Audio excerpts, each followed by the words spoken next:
Yes, good evening class. जैसे कि हमने अपना लाइफ प्रोसेसेस का टॉपिक स्टार्ट किया हुआ था और लाइफ प्रोसेसेस में हमने अपना फर्स्ट इंपॉर्टेंट प्रोसेस न्यूट्रिशन ले रखा है। न्यूट्रिशन में जैसे कि आपको ऑटोट्रॉफिक और हेटरोट्रॉफिक न्यूट्रिशन करवाया गया पिछले टॉपिक में। ऑटोट्रॉफिक न्यूट्रिशन में हमने प्लांट्स के फिनोमिना को स्टडी किया था कि कैसे प्लांट्स जो हैं फूड का इंटेक करके उसको सिंथेसाइज करते हैं to produce food for them that can be utilise for various energy needs. उसके बाद हमने हेटरोट्रॉफिक न्यूट्रिशन पढ़ी थी और हेटरोट्रॉफिक न्यूट्रिशन भी depending on the method of obtaining food हमने उनको क्लासिफाई किया था into parasitic nutrition, saprophytic and holozoic nutrition. और होलोजोइक का मैंने पिछला टॉपिक अमीबा का थोड़ा सा आपको बताया था कि अमीबा जो है यूनिसेलुलर ऑर्गेनिज्म है, इसमें होलोजोइक न्यूट्रिशन होती है क्योंकि इसमें जो है जैसे कि इंजेशन है, डाइजेशन है, एसिमिलेशन है, एब्जॉर्प्शन है, इजेशन होती है। इसमें बहुत सिंपल सा फिनोमिना होता है, मैंने आपको समझाया हुआ है कि it has false finger like projections, जिसे हम क्या बोलते हैं, सीडोपोडियाज बोलते हैं। जैसे ही फूड अमीबा के ओरिजिन में आएगा तो जो इसके ये फॉल्स फीड्स होते हैं, फिंगर लाइक प्रोजेक्शन, ये जेली की तरह कहीं भी स्प्रेड हो सकते हैं और ये फूड के आसपास इस तरह फूड को धीरे धीरे अपनी बाजुओं को बढ़ा के उस फूड को एनगल्फ कर लेते हैं और जिससे ये फूड वैक्यूल में जाकर स्टोर होते हैं, मेटाबोलाइज होते हैं और जो वेस्ट है वो भी जो है वैक्यूल से साइटोप्लाज्म और साइटोप्लाज्म से इसको बाहर फेंक देते हैं। तो ये जो है न्यूट्रिशन इन अमीबा का हमने अपना पिछले टॉपिक में किया था। आज हमने जो मेन स्टार्ट करना है, we have to start with nutrition in human beings. हमने ह्यूमन बींग्स का प्रोसेस ऑफ न्यूट्रिशन स्टार्ट करना है। इसमें हमने बताना है कि कैसे जो है ह्यूमन बींग्स में हिट्रोट्रॉफिक होती है न्यूट्रिशन, ओमनीवोरस ऑर्गेनिजम्स होते हैं, ठीक है ना। ये हम जो ऑब्टेन कर सकते हैं अपना food from plants, animals and their products use करते हैं, जिसमें होलोजोइक न्यूट्रिशन हम अभी डिटेल में पढ़ने जा रहे हैं। जैसे कि आपको पता है कि हमारी एसेंशियल कंपोनेंट्स जो ह्यूमन डाइट को चाहिए, कार्बोहाइड्रेट्स हैं, प्रोटीन्स हैं, फैट्स हैं, वाटर है, मिनरल्स हैं। अब क्या है कि ये जो है हम यूटिलाइज तो कर लेते हैं अपनी एनर्जी नीड्स को पूरा करने के लिए, लेकिन क्या ये हमारी बॉडी में डायरेक्टली जाकर एब्जॉर्ब होते हैं और डायरेक्टली जाकर ही क्या ये मेटाबोलाइज हो जाते हैं ताकि हमारी बॉडी में एनर्जी बने? ऐसा नहीं है। इसके लिए हमने डिटेल न्यूट्रिशन पढ़नी है ह्यूमन बीइंग की, कैसे कम्प्लेक्स फूड मॉलिक्यूल्स जो हम लेते हैं वो हमारी बॉडी में धीरे धीरे डाइजेस्ट भी होते हैं। डाइजेशन होने के बाद ये सिंपलर मॉलिक्यूल्स में टूटते हैं जिससे ये एब्जॉर्ब होते हैं और फिर हम इन्हें यूटिलाइज कर सकते हैं। अब इसके लिए जो है हमारे पास ह्यूमन एलिमेंट्री कैनाल की डायग्राम मैंने आपको ऑलरेडी पहले बना के भेजी थी। आपको मैंने कहा था इसकी लेबलिंग प्रैक्टिस कर लो। अब मैं थोड़ा सा पार्ट बाय पार्ट चलूंगी, एक एक करके समझाऊंगी। एलिमेंट्री कैनाल में हम पढ़ेंगे कि ह्यूमन बॉडी की न्यूट्रिशन जो है बेसिकली एलिमेंट्री कैनाल में होती है, associated with various types of digestive glands जिसे हम कह सकते हैं। तो यहाँ पर बेसिकली जो न्यूट्रिशन का प्रोसेस है इन दो स्टेप्स में चलेगा, एलिमेंट्री कैनाल और साथ साथ हम डाइजेस्टिव एंजाइम्स की बात करेंगे, डाइजेस्टिव ग्लैंड्स की, जो various types of enzyme release करते हैं और हम देखेंगे कैसे वो डाइजेशन में पार्टिसिपेट करते हैं, हर एक स्टेप में अलग अलग से, राइट। अब जैसे कि सबसे पहले हम स्टार्ट करेंगे फ्रॉम द प्रोसेस ऑफ, इसमें भी हम वही 5 स्टेप्स पढ़ने वाले हैं न्यूट्रिशन के, जिसे हम कहते हैं ingestion, digestion, absorption, assimilation and at the end it will be egestion. सबसे पहले हम इंजेशन की बात करेंगे, जहां पर हम कहते हैं कि हमारा जो माउथ है, मेन एलिमेंट्री कैनाल का माउथ से इंजेशन होती है, where there is an intake of food. हम हाथ से रोटी को तोड़ते हैं और अपने मुंह में डाल लेते हैं, तो दैट इज सिंपल इंजेशन का प्रोसेस है कि आपने टुकड़ा तोड़ा और आपने उसे मुंह में डाल लिया। तो माउथ में जो है, माउथ में बेसिकली हमारा जो बकल कैविटी है, ओरल कैविटी माउथ के अंदर जो पार्टिसिपेट करती है, ठीक है, इंजेशन के दौरान। अब होता क्या है, माउथ में हम कहें टंग होती है, देन टीथ होते हैं, ठीक है, और एक हम पढ़ेंगे सलाइवरी ग्लैंड्स के बारे में। यहाँ पे इनका अपना अपना रोल होता है। जैसे टंग जो अगर हम बात करें, it helps in rolling of the food को रोल करने में, घुमाने में हेल्प करते हैं। टीथ जो है, it helps in mastication of the food. Masticating of the food का मतलब कह सकते हो च्यूइंग ऑफ द फूड में हेल्प करते हैं टीथ। ये तो हमें पता ही है, ठीक है। उसके अलावा सलाइवरी ग्लैंड्स जो हैं ये रिलीज करते हैं सलाइवा। अब इसका क्या रोल है ये हम पढ़ते हैं। टंग, जैसे मैंने आपको बताया, माउथ के अंदर जब आप फूड इंजेस्ट करते हो, that is simply taking in of food, ये इंजेशन है। माउथ में टंग जो है उस फूड को रोल करती है धीरे धीरे। टीथ जो है मैस्टिकेशन ऑफ द फूड करते हैं। सलाइवरी ग्लैंड सलाइवा रिलीज करते हैं, जो उनका एक काम तो यही है कि वो फूड को सॉफ्ट बनाते हैं, सॉफ्ट कर देते हैं। लेकिन इसके अलावा इसका एक और मेन पार्ट है, वो मैं आपको बताने जा रही हूं। जैसे कि सलाइवा जो है माउथ में रिलीज होता है, जैसे मैं आपको बता रही हूँ, सलाइवा जो है ये बेसिकली एक सलाइवरी ग्लैंड से रिलीज हो रहा है, ठीक है, जो बेसिकली एंजाइम रिलीज करता है, सलाइवरी अमाइलेज जिसे हम कह सकते हैं, या इसका एक नाम होता है टाइलिन, जिसमें कि पी साइलेंट होता है। ये टाइलिन एंजाइम क्या करता है, ये जो फूड में प्रेजेंट कार्बोहाइड्रेट्स होती हैं, उन कार्बोहाइड्रेट्स की धीरे धीरे ब्रेकिंग जो है वो शुगर्स में करती हैं। अब इसका अगर मैं आपको एग्जांपल दूं, शुगर्स में ऐसे कि जब आप चपाती खाते हो, ठीक है, आपने कभी रियलाइज किया जब आप दांतों में पीछे इसको लेके जाते हो और जैसे ही आपकी चपाती अगर आप बिना सब्जी के खा के देखो आपके सलाइवा के साथ मिक्स होती है, तो you will taste the food sweet. आपको मीठापन फील होता है चपाती को खाने से, कनक को खाने से अकेले, क्योंकि जो चपाती का कार्बोहाइड्रेट है वो माउथ में रिलीज हुआ सलाइवा, जिससे सलाइवरी अमाइलेज या टाइलिन एंजाइम कहते हैं, वो कार्बोहाइड्रेट्स को शुगर में ब्रेक डाउन करता है, जिसकी वजह से वो स्वीटनिंग इफेक्ट होता है। तो ये माउथ के जो है ये जैसे कि 3 पार्ट्स मैंने आपको बताए, कौन कौन से, टंग बताया, राइट, माउथ में, दूसरा बताया आपको टीथ, और तीसरा बताया ग्लैंड, सलाइवरी ग्लैंड, जो रिलीज करता है एंजाइम सलाइवरी अमाइलेज, जो कार्बोहाइड्रेट्स को शुगर में ब्रेक करता है। उसके बाद जब माउथ, जैसे कि माउथ है, माउथ में से फूड आपने जो है ये सारा फर्स्ट पार्ट हमने कर लिया इंजेशन का, और साथ के साथ अगर आप ये देखोगे तो दूसरा पार्ट जो डाइजेशन है ये भी माउथ में ही स्टार्ट हो जाता है। तो अगर हम पूछें कि first step of digestion in human alimentary canal, it starts itself in the mouth. पहला स्टेप डाइजेशन का, डाइजेशन किसे कहते हैं, डाइजेशन कहा जाता है breaking of complex food molecules into simpler food molecules. तो डाइजेशन के लिए आमतौर पे एंजाइम्स का बहुत मेजर रोल रहता है, क्योंकि एंजाइम एक ऐसे बायोलॉजिकल कैटलिस्ट हैं जो हेल्प करते हैं in breaking down of complex food molecules into simpler food molecules. जैसा कि पहला एंजाइम हमने माउथ के अंदर ही पढ़ लिया। माउथ में जो सलाइवा है वो सलाइवरी अमाइलेज या टाइलिन एंजाइम रिलीज करता है, जो माउथ में पहला स्टेप डाइजेशन का स्टार्ट करता है, that is breaking of carbohydrates into sugar. तो first step of holozoic nutrition, that is ingestion, that is just the intake of the food that starts in mouth, right? And second step nutrition का digestion है, जो mouth से ही start हो जाता है। Mouth में ही जो है ग्लैंड्स काम करना शुरू करते हैं, जो रिलीज करते हैं एंजाइम्स, जो डाइजेशन में बहुत मेजर रोल प्ले करते हैं, राइट? तो माउथ के अंदर हमने ये 3 पार्ट्स पढ़े हैं। अब ये जो फूड है, जैसे कि फूड हमने इनटेक कर लिया है, थोड़ा बहुत उसमें से डाइजेशन भी हुआ है, उसके बाद हम कहते हैं कि सलाइवा उसको सॉफ्ट भी करता है, राइट? रोलिंग ऑफ टंग जो है उसको हेल्प करती है फूड को, और टीथ हम मैस्टिकेशन के लिए यूज करते हैं। उसके बाद जो है फूड अपना आगे मूव ऑन करता है। मूव ऑन करने के लिए माउथ के बाद जो नेक्स्ट पार्ट आता है वो होता है ऑसोफेगस। अब ऑसोफेगस क्या है? ये पाइप है जिसे हम आमतौर पे फूड पाइप भी कह सकते हैं एक तरह की। ऑसोफेगस पाइप जो है इसमें फूड ट्रैवल करता है, लेकिन फूड ट्रैवल करने का तरीका जो है इसमें वो बड़ा ध्यान से देखने वाला रहता है कि जैसे आपने देखा होगा एक रेंगते कीड़े को, जो ये कीड़े होते हैं ऐसे करके एक बार अपनी बॉडी को कॉन्ट्रैक्ट करते हैं, एक बार एक्सपैंड करते हैं, कॉन्ट्रैक्ट करते हैं, एक्सपैंड करते हैं, और धीरे धीरे वो एक पॉइंट से दूसरे पॉइंट पे जाते हैं।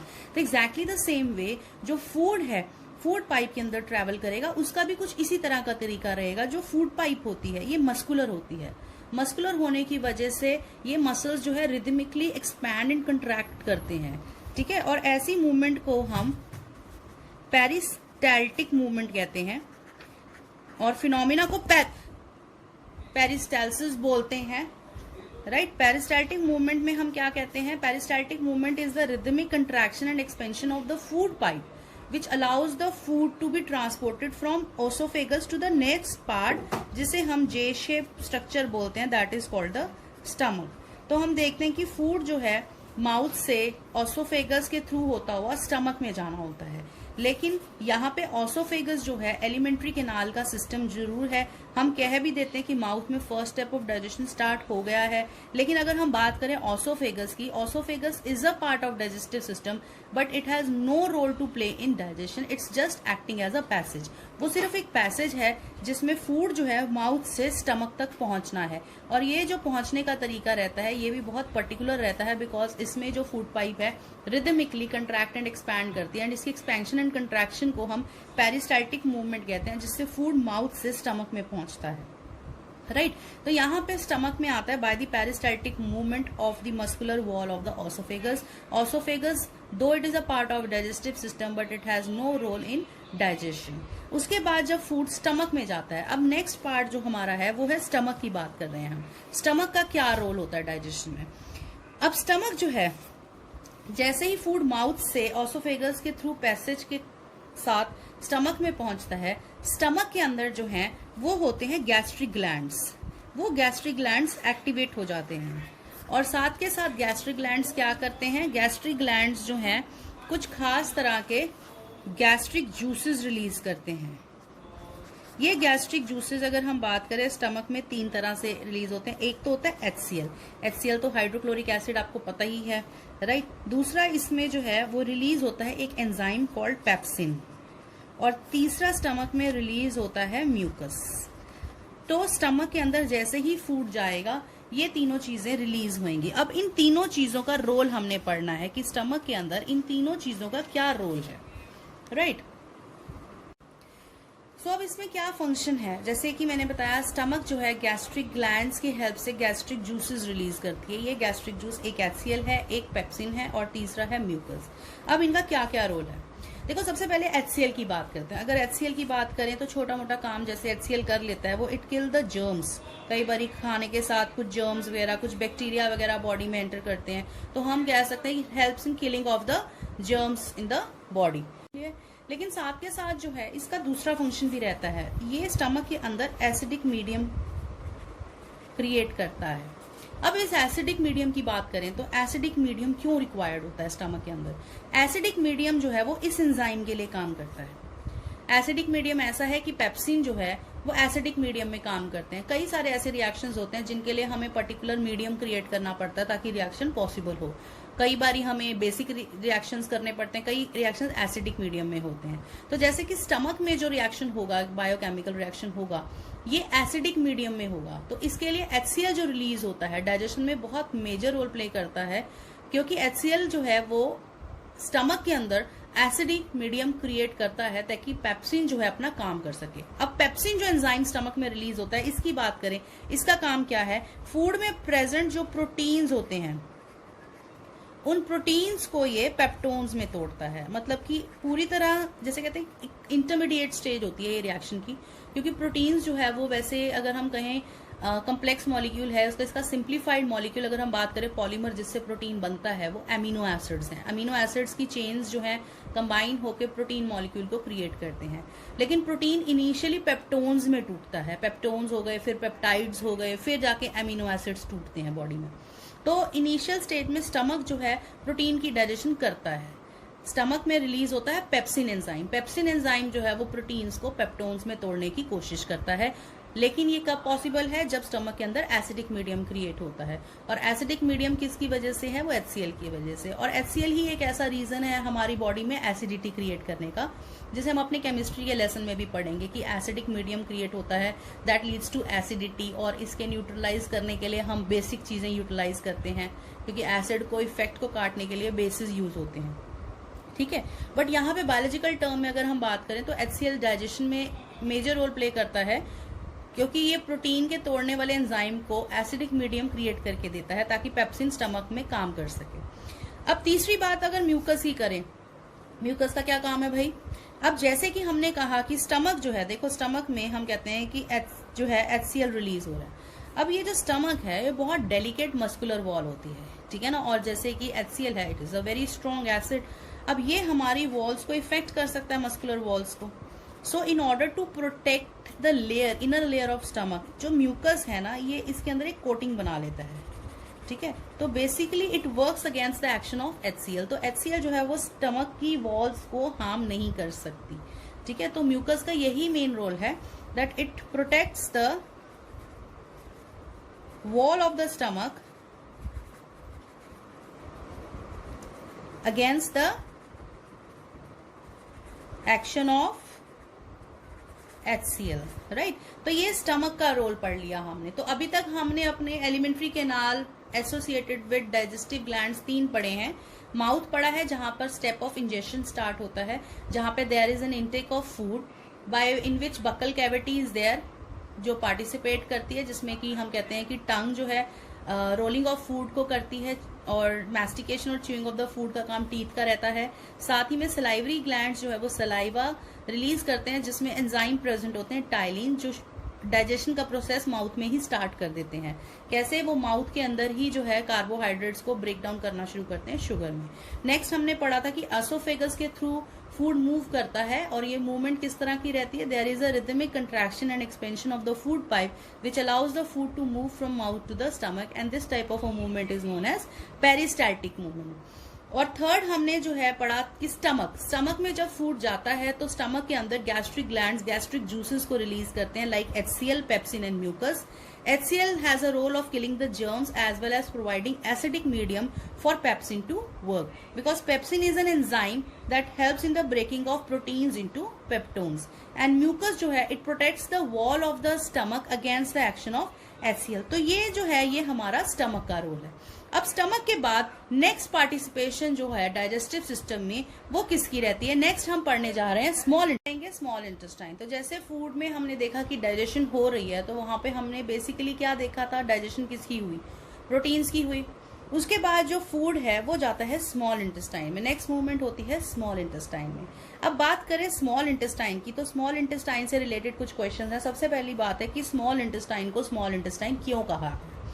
क्या ये छोटी होती है इसीलिए इसको स्मॉल इंटेस्टाइन कहते हैं? क्योंकि लार्ज इंटेस्टाइन भी ह्यूमन बॉडी के अंदर प्रेजेंट है। इसका रीजन ये नहीं है। स्मॉल इंटेस्टाइन को स्मॉल इंटेस्टाइन इसलिए कहा गया है क्योंकि इतनी ज्यादा कॉइल्ड होती है स्मॉल इंटेस्टाइन। हाईली कॉइल्ड होने की वजह से बहुत छोटे एरिया को ऑक्यूपाई करती है बॉडी के अंदर। तो डाइजेस्टिव सिस्टम के अंदर एलिमेंट्री कैनाल के अंदर जो स्मॉल इंटेस्टाइन होती है क्योंकि हाईली कॉइल्ड होती है, इतनी कॉइलिंग होने की वजह से it occupies a very little space inside the system and that is the reason it is called as small intestine। otherwise इसका कोई भी लेना देना नहीं है लेंथ के साथ। हाँ, लेकिन लेंथ का एक रिलेशन है और वो रिलेशन है कार्निवोर्स और हर्बीवोर्स में। वो कहते हैं कि अगर आप कंपेयर करोगे हर्बीवोर्स के अंदर जो स्मॉल इंटेस्टाइन की लेंथ होती है as compared to carnivores animals में, हर्बीवोर्स में स्मॉल इंटेस्टाइन की लेंथ थोड़ी बड़ी रहती है नॉर्मली। और उसका रीजन है क्योंकि जो हर्बीवोर्स का फूड है, जैसे कि जो ये ग्रास वगैरह खाते हैं, ग्रास ईटर्स होते हैं, ये फूड में सेलुलोज होता है जो कि डाइजेस्ट करना डिफिकल्ट होता है।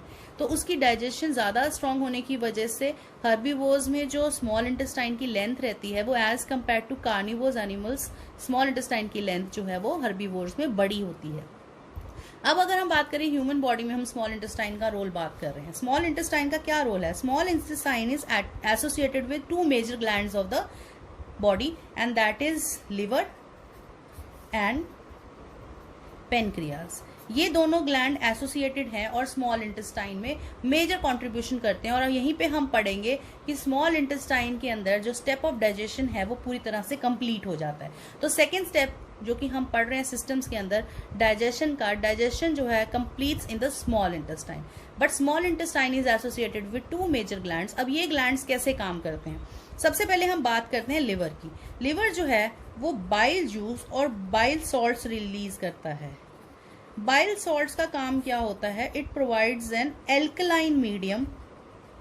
ये एल्कलाइन मीडियम प्रोवाइड करता है स्मॉल इंटेस्टाइन में ताकि जो पेनक्रियाज हैं वो अपना काम कर सके। क्योंकि हम पढ़ेंगे कि जो पेनक्रियाज एंजाइम रिलीज करते हैं वो एंजाइम्स बेसिक मीडियम में ही काम करते हैं डाइजेशन में। इसीलिए स्मॉल इंटेस्टाइन में जो बेसिक मीडियम क्रिएट होता है वो लिवर के रिलीज बाइल सॉल्ट्स की वजह से होता है। और साथ में बाइल सॉल्ट्स जो हैं, जूसेस जो हैं ये जो रिलीज होते हैं ये बिगर फैट ग्लोब्यूल्स को, जैसे ये बड़े बड़े होते हैं, जो फैट का साइज होता है वो कंपैरेटिवली बड़ा होता है मॉलिक्यूल, तो वो डायरेक्टली डाइजेस्ट नहीं हो सकते। तो उसको जैसे हम ग्राइंड कर दें कि अगर हम कहें कि बड़ा फैट मॉलिक्यूल है और उसको ग्राइंड करके हम छोटे छोटे फैट मॉलिक्यूल्स कन्वर्ट करें तो वो आगे डाइजेस्ट करने ईजी हो जाते हैं। इसीलिए लीवर का जो है फैट डाइजेशन में बहुत मेजर कॉन्ट्रीब्यूशन रहता है, because it breaks down bigger fat globules into small sized fat globules.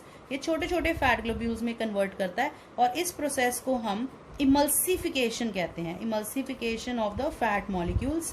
That is liver जो है releases bile juice which helps in breaking of bigger fat molecules into smaller fat molecules, ताकि ये further जो है digest किए जा सके pancreas से। ठीक है, तो लिवर जो है वो फैट डाइजेशन में बहुत मेजर पार्टिसिपेशन करता है। अगर ऐसा नहीं होगा, मान लो लिवर जो है स्पेशली जॉन्डिस के टाइम लिवर हमारा अफेक्टेड ऑर्गन होता है, तो उस टाइम पे स्पेशली डॉक्टर्स जो है they suggest us not to have a fat food, क्योंकि जो उस टाइम पे फैट्स की डाइजेशन है वो नहीं हो पाती है, क्योंकि लिवर जो है वो वीक होता है। तो लिवर इमल्सिफिकेशन प्रोसेस नहीं कर पाता, जिसकी वजह से आगे फैट पूरी तरह डाइजेस्ट नहीं होता और फैट डायरेक्टली इजेस्ट हो जाता है हमारी बॉडी के आउट। अब जो ये सारा लिवर ने काम कर दिया, जैसे कि मैंने आपको बताया, इसने अल्कलाइन मीडियम प्रोवाइड कर दिया, साथ में फैट ग्लोब्यूल्स को तोड़ा है स्मॉलर फैट ग्लोब्यूल्स में। अब पेनक्रियाज की बात करें, पेनक्रियाज यहाँ 3 एंजाइम रिलीज करते हैं। एक तो ये रिलीज करता है पेनक्रियाटिक अमाइलेज, एक ये रिलीज करता है एंजाइम ट्रिप्सिन, और तीसरा ये रिलीज करता है लाइपेज। अब ये तीनों एंजाइम्स जो हैं तीनों ही डाइजेशन में बहुत मेजर रोल प्ले करते हैं। कैसे?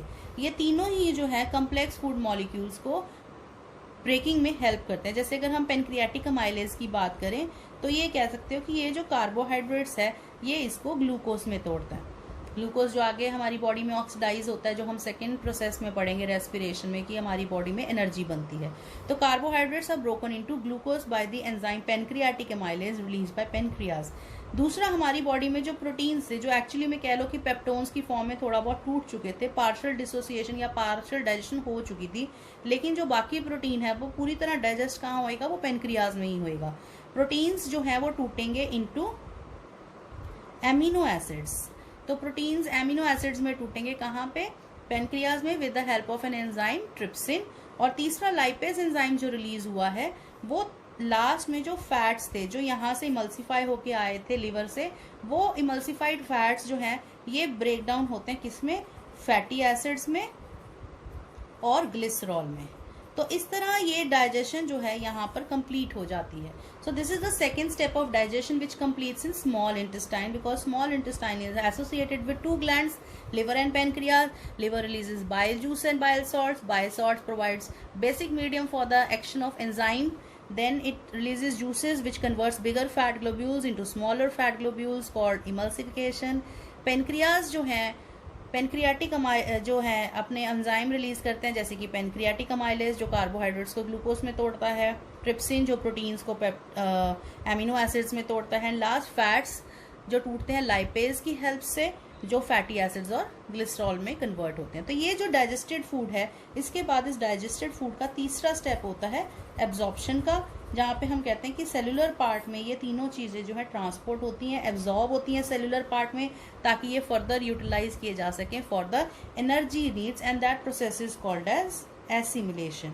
एसिमिलेशन में जिसमें हम इनको यूटिलाइज कर सकते हैं for the various energy needs, for maintaining the creation of new cells in the body, या for taking care of wearing and tearing of cells जो है ना, जो पुराने सेल्स डैमेज हो जाते हैं, नए सेल्स बनने होते हैं। तो जो ये सारी चीज़ों के लिए रिक्वायर्ड एनर्जी होती है वो हम इनको यूटिलाइज कर सकते हैं। तो ये फोर्थ स्टेप, थर्ड स्टेप भी एब्जॉर्प्शन का हो गया, फोर्थ स्टेप एसिमिलेशन का हो गया, राइट। अब लास्ट स्टेप हम बात करते हैं इजेशन की। उससे पहले हम जैसे एब्जॉर्प्शन की बात कर रहे थे, एब्जॉर्प्शन को थोड़ा सा मैं और यहाँ पे बताना चाहूंगी। स्मॉल इंटेस्टाइन के अंदर क्या होता है ना, जैसे ये स्मॉल इंटेस्टाइन है, ठीक है। स्मॉल इंटेस्टाइन के अंदर जो लेयर होती है मस्कुलर लेयर, उसमें जो है इस तरह की फिंगर लाइक प्रोजेक्शंस होती हैं। ये जो थ्रेड लाइक या फिंगर लाइक प्रोजेक्शंस होती हैं स्मॉल इंटेस्टाइन के अंदर, जैसे ही फूड डाइजेस्ट होता है, ये स्मॉल इंटेस्टाइन्स की जो फिंगर लाइक प्रोजेक्शंस हैं, जिन्हें हम विलाई कहते हैं, वी कॉल देम एज क्या? विलाइज। ये विलाइज जो हैं स्मॉल इंटेस्टाइन के अंदर, ये एब्जॉर्ब फूड को ले लेती हैं। विलाइज के पास ब्लड कैपिलरीज होती हैं, जो हम लेटर पढ़ेंगे ट्रांसपोर्टेशन के अंदर, कि वो ब्लड के थ्रू सारी बॉडी को डाइजेस्टेड फूड भेजने का काम करती हैं। तो विलाइज इसे एब्जॉर्ब करती हैं स्मॉल इंटेस्टाइन के अंदर। एब्जॉर्प्शन के बाद ब्लड के थ्रू ये बॉडी में ट्रांसपोर्ट होता है डाइजेस्टेड जो सारा फूड है, और जहाँ पर फिर ये फर्दर एसिमिलेशन करता है। अब यहाँ पे क्या है, स्मॉल इंटेस्टाइन में कुछ फूड तो देखो हो जाता है डाइजेस्ट, कुछ फूड ऐसा होता है जो अभी भी मतलब पूरी तरह एब्जॉर्ब नहीं हुआ। तो ये जो स्मॉल इंटेस्टाइन से फिर लेटर ऑन लास्ट किस में जाता है, ये जाता है लार्ज इंटेस्टाइन के अंदर। लार्ज इंटेस्टाइन के अंदर क्या होगा, जो ये अनएब्जॉर्ब फूड है ये लार्ज इंटेस्टाइन में आ जाता है। ये अनएब्जॉर्ब फूड जो है ये फर्दर एब्जॉर्ब होता है, इसकी फर्दर एब्जॉर्प्शन होती है। यहाँ पर भी क्या होती हैं, विलाइज होती हैं जो इनको एब्जॉर्ब करती हैं। और जो चीज़ एब्जॉर्ब नहीं हो पाती, जैसे कि एक्सेस ऑफ वाटर वगैरह जितना है वो एब्जॉर्ब हो जाता है, और जो चीज़ रह जाती है, मतलब कि जो चीज़ आगे आप कहो कि नहीं एब्जॉर्ब हो पाती, ठीक है ना, वो कहाँ जानी चाहिए, that has to be thrown out of the body. तो लास्ट के अंदर जो चीज़ एब्जॉर्ब हो जाती है और जो चीज़ एब्जॉर्ब नहीं हो पाती, ठीक है ना, वो जो है लार्ज इंटेस्टाइन के थ्रू बाहर रिलीज की जाती है। That is the fifth step of egestion, that is the unabsorbed food that is considered as a waste that has to be thrown out as fecal matter by the process of egestion through कौन सा part, last part of the alimentary canal, anus, right, जहाँ पर sphincters होते हैं, openings होती हैं जो open and close होती हैं, जिन्हें हम एनल स्फिंक्टर कहते हैं। तो एनल स्फिंक्टर के थ्रू ये फीकल मैटर की फॉर्म में बॉडी से फाइनली क्या होता है, बाहर थ्रो आउट किया जाता है, that is called as egestion. So this is the complete process of, आप कह सकते हो, न्यूट्रिशन इन एनिमल्स, जिसमें हमने पढ़ा है 5 प्रोसेसेस को कि कैसे पांचों के पांचों प्रोसेसेस बॉडी के इनसाइड ही अकर होते हैं। जैसे इंजेशन होता है, देन डाइजेशन होता है, then absorption, assimilation and egestion. तो ये जो सारा फ्लो चार्ट है इसे आप ध्यान से गो थ्रू करेंगे, and if you have any doubts you can ask me. This is the completion of nutrition in animals. तो हमारा फर्स्ट लाइव प्रोसेस यहाँ पे कंप्लीट होता है, process of nutrition in plants and animals. Thank